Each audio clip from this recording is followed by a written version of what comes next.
Coco Gauff makes promise on social media after USA lose at the United Cup. Coco Gauff's preparation for the Australian Open is over, as the USA are out of the United Cup. It marked a solid run from the 21-year-old and her compatriots, but ultimately they did not have enough to topple a strong Poland outfit. That was, despite Coco Gauff claiming her fourth straight win over Iga Swiatek, having given her country a glimmer of hope with a superb singles victory. Regardless of the outcome of this tournament for the USA, it marked a fine return to action for the two-time Grand Slam champion as she now heads to Melbourne. This will mark the first real test of her 2026 season, to see how her new techniques can hold up under the scrutiny of a Grand Slam tournament. Coco Gauff responds after the USA lost at the United Cup. Taking to X immediately after the team's defeat, Gauff made a claim that suggested she was unwilling to brush this tournament aside swiftly. After all, the USA had failed to defend their title from 2025, and for her, that will sting. As such, she made a promise, writing, "Gave it my all today, thank you for the support. Always an honor to compete in this event and for a team. We'll do better next time. #Team USA." Gauff's win over Swiatek marked a huge one for the American, seeking some justification for all the work she has put in over the off-season. It will be interesting to see if that kind of form and ability to overcome the world's best players continues on the biggest stage. How Coco Gauff is turning around her head-to-head versus Iga Swiatek. Gauff has been around on tour for what feels like forever, given her youth. However, she has not been the elite-level star she is today that entire time. Instead, the youngster was forced to fight through early career struggles, particularly against the world's very best, resulting in some rather skewed head-to-head records. Gauff's loss to Swiatek marks a perfect example of this, having lost her first 11 matches against the Polish superstar.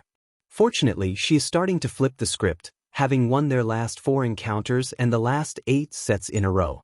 Their head-to-head now stands at 11-4 in favor of Swiatek, but recent form indicates that gap will continue closing as the years go by. The night the United States fell at the United Cup did not end with fireworks or champagne. It ended quietly, with the low hum of stadium lights cooling and the soft shuffle of fans leaving Perth Park, their conversations dissolving into the warm Australian air. For Coco Gauff, the loss lingered longer than the final handshake at the net. It followed her into the locker room, onto the bus, and back to the hotel, where the glow of her phone became the last light still awake. Loss, Coco had learned, was never just about a scoreboard. It was about the echo, the questions that bounced around long after the crowd had gone. What could I have done differently? Where did the match turn? Who do I become after this? She sat on the edge of her bed, shoes kicked off, racket bag leaning like a tired companion against the wall. Notifications pulsed on her screen, supportive messages, disappointed sighs, hot takes that tried to sound wise in 280 characters or less. Coco scrolled past most of them. She wasn't looking for commentary. She was listening for her own voice. The United Cup was meant to be a statement, a declaration of togetherness, of stars aligning under one flag. And for a moment it had felt that way. The practices had been loud and loose. The team dinners had stretched late, filled with laughter and clinking glasses. They believed in each other. They believed in momentum. But belief, she knew, was not a guarantee. When the last match slipped away, the red, white, and blue did not crumble, it bowed. Gracefully, painfully, honestly. Still, the bow felt heavy. Coco opened her notes app first, a habit she'd picked up to keep her thoughts unfiltered. Words spilled out without punctuation. I hate losing. I love competing. I love my country. I wish I could have done more. I will do more. She paused. The cursor blinked, patient and relentless. She closed the app without saving. Some thoughts were meant to be shared, others were meant to be shaped. On social media, timing mattered. Tone mattered. The promise especially mattered. She knew the weight of words typed by athletes, how they could inspire, provoke, or boomerang back with expectations attached. But she also knew the power of honesty. People didn't need perfection. They needed truth. Coco opened her preferred platform, the one where fans felt close enough to call her by her first name. She stared at the blank text box. Midnight blue, that was the color she imagined for the moment. Not black with despair, not bright with bravado. Midnight blue, the color of deep water and distant stars. She typed, "This one hurts." She deleted it. Too small. She typed again. Losing at the United Cup isn't how we wanted to start, and I know we all feel it. Better. She continued. I take a lot of pride in wearing USA across my chest. Tonight didn't go our way, but it reminded me why I work so hard. She stopped again. This was the part where many posts ended, wrapped in polite resilience. But Coco wasn't done. The promise waited just beyond the polite part. Her thumbs hovered, then moved. So here's my promise. I'm going to get better. Louder with my fight. Sharper with my focus.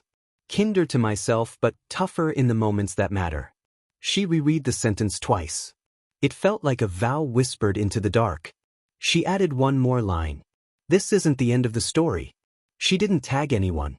She didn't add a photo. She didn't soften it with emojis.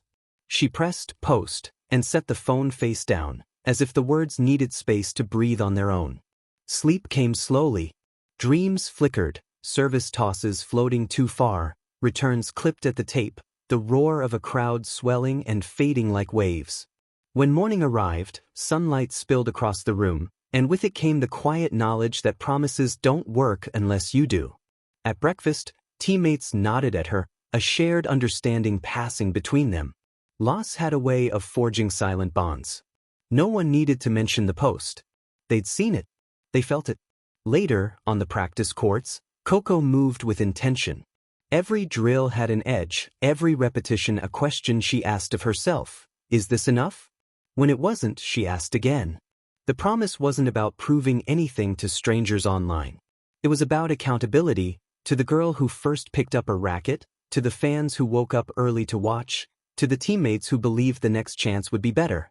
Across the world, her words traveled faster than her forehand. Young players screenshotted the post and saved it to their phones. Coaches quoted it in morning talks. Commentators dissected it as they always did, searching for subtext and trajectory. But the truest impact was quieter. A teenager in a public court practicing serves after sunset, a fan deciding not to give up after a bad day, an athlete remembering that vulnerability could be a form of strength.